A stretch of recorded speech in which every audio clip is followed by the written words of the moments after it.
Sadly no, Jenny, it does not mean that Marvin shall have to wear the same uniform as you girls. Marvin here is an exception to the mandatory rule. The entire class of girls all moaned their disapproval and disappointment of Miss Monroe's remark, followed by an outburst of boos and hisses. Okay, that is enough, girls. Make Marvin here feel welcome.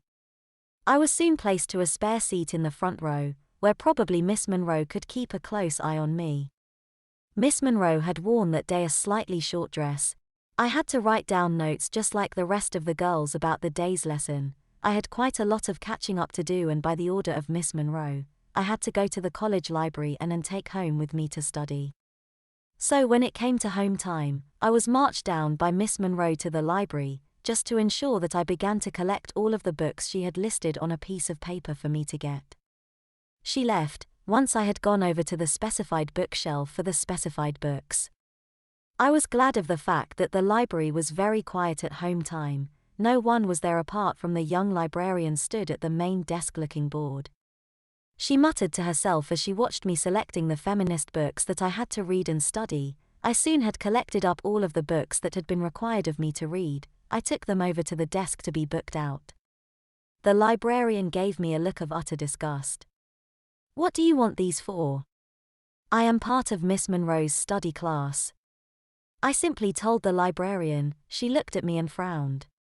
Oh, so you are the one who has taken up going to her class, when everyone in the staff meeting told that there would be a boy attending the feminist study class. I had no idea that it would be a stuck-up ponce like you.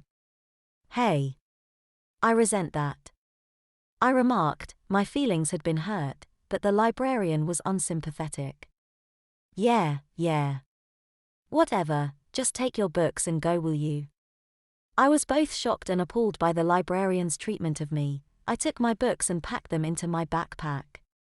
I got home and I did not for one moment read any of the books I had just brought back with me. The next day soon came.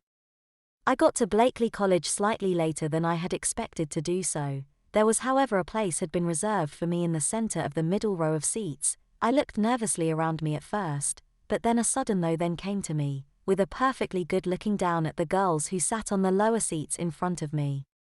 There was a good chance that I just might be able to catch some girls if they tried to get up and reach for something. My mind already was racing ahead. It was a very clever way to get a guy into trouble. To my utter astonishment, Miss Monroe commanded the bottom row seat of the girls before me and the rest of the girls on the middle row to get up and to stick out their bottoms.